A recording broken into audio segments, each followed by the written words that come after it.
Assalamualaikum guys, berjumpa kembali di channel Bang Ali dengan saya Bang Ali. Dan kali ini saya akan ngobrolin ngalor ngidul tentang di channel saya ini apa aja. Pokoknya kalau misalnya ada teman-teman yang pengen tahu tentang obrolan atau ide obrolan apa, silahkan komen di bawah ini ya guys. Dan kali ini saya kedatangan tamu YouTuber dari Kuwait guys. Ini namanya Bang Rudi. Jangan lupa subscribe di channelnya Rudi Channel ya namanya. Rudi Channel lah ya. Dan kebetulan beliau ke sini bawa oleh-oleh guys. Lihat makanan Indonesia ini surabimi. Ini sama apa namanya kincanya ya. Nah, ini jarang sekali makanan Indonesia di sini guys. Makanya kalau pengen makanan Indonesia itu kalau nggak dari bawa temen datang ke sini atau kita cari warung Indonesia ya guys. Gimana Bang Rudi, apa kabar? Alhamdulillah baik. Gimana? Alhamdulillah. Kegiatannya sekarang hari libur nih, lagi ngapain kegiatan? Ya gini, jemput teman. Ada teman yang libur yang saya kenal ya saya kesana gitu. Kayak Bang Ali kan sekarang libur kan ya jadi kesini. Iya guys, jadi YouTuber itu bukan kita di YouTube aja, di dunia nyata pun kita saling berhubungan, kita saling kunjung. Dan orang kalau banyak silaturahim banyak rezeki. Nah buktinya saya nih kebagian rezekinya guys nih sekali lagi nih. Oke guys, Alhamdulillah. Jadi Bang Rudi, kita topik kali ini kita ngobrolinnya aja lah apa namanya bisnis yang udah mau kita jalankan atau yang udah dijalankan untuk masa depan setelah resign dari Kuwait. Sekarang udah berapa lama di sini Bang Rudi? Kalau saya merantau ke Kuwait itu baru tumbuh sedikit, saya itu baru 1 tahun saya itu. Baru 1 tahun, nggak kayak Bang Ali kan udah lama. Iya, saya lumayan 12 tahun. Wah, bukan lumayan lagi itu. Makanya dari sekarang sebenarnya udah harus menyiapkan bisnis yang kita siapin di Indonesia ya, biar kita resign itu, biar kita pensiun itu ada ladang buat makan. Ya sebenarnya kalau bisnis ya, saya juga udah bikin bisnis itu beberapa kali. Ya biasa namanya bisnis itu ada gagalnya dan banyak gagalnya, itu tergantung kalau kita punya jiwa bisnis harus berani menghadapi kegagalan. Saya udah berapa kali bikin, kalau nggak gagal ya artinya apa, saya juga mungkin udah di Indonesia, karena selama ini kan bikin bisnis gagal lagi. Bisnis yang dulu yang pernah dijalankan apa aja? Jadi pertama kali saya di Kuwait itu bikin saya nabung uang tabungan saya dipakai untuk bisnis bikin restoran ya, cepat saji. Nggak usah saya sebutin namanya ya karena saya franchise. Jadi lumayan waktu itu 2-3 tahun masih dapat omset 1 bulan itu sekitar masih 50 jutaan ya. Cuma karena inilah pengalaman saya juga ini. Jadi sebagus apapun usaha, kalau kita nggak memanage langsung ya, nggak mengelola langsung, di tengah jalan ada aja masalahnya. Nah, pada akhirnya bangkrut gitu. 3 tahun bangkrut, tutup. Tapi kata pepatah itu kan kegagalan adalah awal kesuksesan. Iya. Nah ini yang saya ini bagus loh ini. Ini bagus loh ini. Obrolan kita ini tentang bisnis. Itu bisnis rumah makan kan? Rumah makan ya? Iya. Siap saji kan? Nah cara menghitung persenannya dari porsiannya itu gimana? Nah, itu ini yang saya sampai sekarang saya nggak ini, perasaan saya kok padahal nasi segini apa nggak rugi, belum minyak gorengnya, belum bumbunya ini, belum berasnya, belum. Cara ngitungnya itu gimana cara ngitungnya? Rumusnya kalau itu kan bisnis kan tergantung jenisnya ya. Misalnya kalau keuntungan itu mereka kan paling tinggi 20% ngambil margin profitnya, keuntungannya. Nah kalau kuliner ya menurut saya itu rata-rata itu paling gede itu 100%. Jadi kuliner itu 100%? Harus hitungannya harus 100%. Kalau nggak 100% itu rugi. Karena apa? Ada masa-masanya juga, dan makanya orang bisnis kuliner itu harus selalu berinovasi. karena memang di situ keuntungannya juga besar. Jadi kalau saya bilang misalnya kita kita sampel bikin serabi nih, misalnya satu porsi kayak gini, ditakar satu porsi itu kita habis bikin biayanya ini habis berapa nih, misalnya 5.000 dari tepungnya, dari semua kincanya, gasnya, tenaganya, hitunglah satu porsi itu misalnya habis 5.000, berarti kita jualnya satu porsinya 10.000, 100%-nya itu. Makanya lumayan profitnya itu kalau bisnis kuliner. Cuma kendalanya kita harus selalu berinovasi karena orang cenderung bosen gitu, yang punyanya kan harus sering.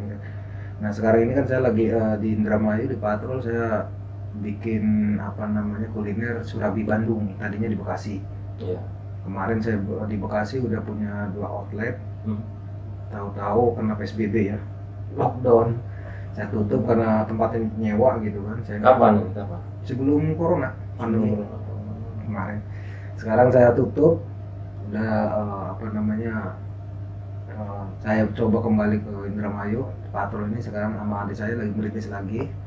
Ada rencananya ke depannya sih, insya Allah bikin kafe lah. Tanah udah ada, tinggal nanti dibikin itunya aja. Berarti bisnis yang kita kembali ke awal ya. Berarti bisnis siap apa makanan siap saji ya yang pertama ya. Yang bikin rugi itu sama itu berarti apa namanya keuntungan di bawah 100% berarti. Jadi waktu itu yang bikin rugi sebenarnya pertama manajemen, manajemen keuangan. Oke. Karena uang itu berputar bukan sama saya, waktu itu dikelola sama adik saya. Jadi pada akhir intinya mah jatuhnya kenapa? Cuma satu. Saat itu pendapatan lagi turun. Terus kedua, saat itu juga lagi rukonya saatnya jatuh tempo bayar sewa. Dan saya lagi nggak punya uang untuk tabungan untuk membayar sewa rukonya gitu. Akhirnya ya sudah, saya nyatakan bangkrut aja, saya bubarin. Nah pengalaman dari situ akhirnya saya mikir kalau mau bikin bisnis paling enak ya idealnya itu tempat sendiri, nggak nyewa. Berarti bukan berarti tidak jalan ya makanannya itu. Berarti uangnya ada berarti di saat itu ada, kan saya bilang tadi karena saat itu apa namanya saya juga nggak ngelola gitu, jadi ya nggak keuangan, cuma laporan. Pada saat ditagih gitu ya, pada saat mau bayar sewa itu duitnya nggak ada gitu. Jadi saya mau ngombokin, ya sudah, saya nggak punya tabungan. Dan waktu itu sih ada banyak faktornya sih. Faktor yang pertama waktu itu saya ingat banget, saya kan di Pantura di Indramayu. Ya. Kebetulan itu barang franchise, jadi saya suplainya dari kota lain ya. Kalau boleh saya sebutin dari kota Jogja. Jadi suplai barang itu dikirimin lewat bis malam gitu. Nah waktu itu saat itu Pantura itu macet tuh, macet total. Saat lagi tamu lagi banyak-banyaknya kita kehabisan stok. Nah itu juga penting tuh manajemen stok, manajemen barang itu gudang. Itu waktu itu saya nggak memprediksi. Singkat cerita, karena lebaran tuh barang habis gitu kan, 2-3 hari, terus ada menu, pelanggan datang lagi nanyain menu ini gitu, karena saya franchise harus dari sana, dari Jogja. Saya bilang belum datang barangnya ini. Dalam waktu 2-3 hari, begitu barang datang hari ke-7, hari seminggu kemudian tuh udah susah kembaliin pelanggan kembali itu. Makanya untuk ketersediaan barang, ya itulah apa uniknya bisnis kuliner. Bagaimana caranya kita maintenance stok barang, menu harus selalu ada, jangan sampai pelanggan datang nanyain barang kosong, ini nggak ada, menu ini nggak ada. Itu awal dari kebangkrutan itu. Harus ada terus. Makanya kenapa kalau kuliner itu ininya gede, ngambil profit marginnya, karena memang ada saat laku ya kita ngambil untung dari situ. Tapi saat lagi nggak laku juga banyak barang yang kebuang gitu. Makanya harus rumusnya itu harus 100%. Kalau modal misalnya HPP ya, biaya produksinya misalnya 5.000 ya kita jual 10.000. Kelihatannya gede, tapi kan untuk menutup pada saat lagi kita nggak laku, ada barang yang kita buang, barang yang namanya yang nggak laku, expire kan, kita buang kayak gitu. Berarti itu sudah agak buyar udah. Terus untuk bisnis ke depan rencana? Sekarang ya dari mulai pertanian, jadi saya juga udah nyoba di perkebunan, mulai kebun bawang gitu, kan bawang ya. Terus ya sekarang sih masih ada lah bisnis di nyoba-nyoba di proyek ya. Ya lah apa namanya, sambil jalan aja kita lihat. Tapi sampai saat ini yang saya tertarik itu di kuliner. Memang itu udah dari awalnya Saya sudah suka. tahu ya, soalnya kan Saya suka. hasilnya berapa berarti udah tahu kan, Iya. makanya ingin kembali lagi kan ke bisnis Iya, kuliner kan. Berawal dari kesalahan yang sebelumnya, yaitu tempat nyewa. Makanya saya mikir kalau gitu saya mendingan punya tempat dulu. Nah, Iya. sekarang alhamdulillah tanah udah ada gitu, tinggal nanti membangun pelan-pelan.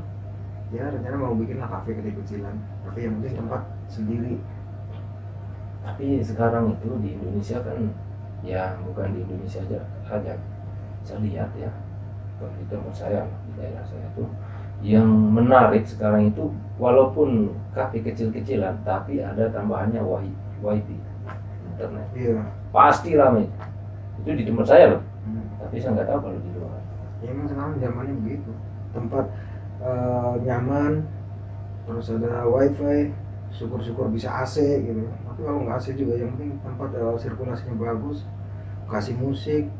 Ya itu rencana saya pengen live musik ya, Itu yang bagus. live musik. Live musik itu yang bagus. Jadi nanti ada beli drumnya gitu, beli gitarnya, ini beli sound systemnya. Jadi biar buat tempat ngumpulnya orang aja. Berarti mau kembali lagi ke bisnis kuliner ya, kayak dulu lagi, tapi sekarang tampilannya beda gitu ya. Iya. Tapi tetap ya, kalau manajemennya sama kayak dulu gitu. Maksud saya ya selancar kayak dulu sebelum ini lah, sebelumnya bubar gitu kan. Iya. Apa mau? Enggak, manajemennya beda. Dulu mau kita karena mulai awal jadi franchise gitu kan, ya kan. Kalau sekarang iya, kita iya. punya pengalaman ya, ada plus minusnya ya, ikut franchise ya kayak gitu. Kita hanya cari pengalaman pertama satu itu untuk menempa mindset kita itu, mental bisnisnya. Dari situ udah ketemu, ya sudah. Kita bangkrut di franchise, sekarang kita mikir untuk bikin sendiri gitu. Istilahnya kalau ini mau manggung sendiri juga insya Allah udah berani gitu, karena punya pengalaman. Karena yang paling berat itu kan orang kalau mau terjun bisnis kan masih semua nggak percaya diri gitu ya, takutnya laku apa enggak, Nah iya, mulainya gimana gitu ya. itu yang bikin saya kalau mau bikin bisnis ya kayak pokoknya jualan lah, itu yang bikin saya waduh, laku apa enggak, kalau enggak laku sia-sia gitu loh. Banyak triknya sih kalau yang untuk mau mulai, ada yang terjun langsung kayak gitu kan. Bahasa ininya kan learning by doing gitu ya, kita lakukan dan belajar dari situ. Ada yang melalui franchise kayak saya, ikut dulu gitu kan, atau ada yang melalui biasanya seminar-seminar gitu kan, seminar bisnis gitu kan, yang sering disebut coaching atau mentoring gitu. Nanti diajarin kayak gitu-gitu. Itu ya pilihan aja sih. Nah untuk pemirsa YouTube channel Bang Ali, kalau kalian mau minat di bisnis, silahkan, pilihan ada di tangan kalian. Mau lewat learning by doing, tentunya banyak nanti jatuh bangun gitu ya, di situ pengalaman akan diambil. Atau mau lewat franchise, kita beli merek orang, kita yang penting bisa belajar dulu, bisa. Atau melalui mentor-mentor gitu, seminar-seminar gitu, nggak apa-apa, itu semua ada resikonya. Yang penting pesan saya, jangan diem aja, yang penting harus ada yang kita lakukan untuk masa depan. Betul. Barangkali itu aja Bang Rudi, Terima kasih pembicaraan kita kali ini, dan semoga menginspirasi atau memberikan Amin. pengalaman buat teman-teman di channel YouTube saya. Dan sekian teman-teman, Oke. sampai jumpa di obrolan Berikutnya. Assalamualaikum warahmatullahi wabarakatuh. Waalaikumsalam.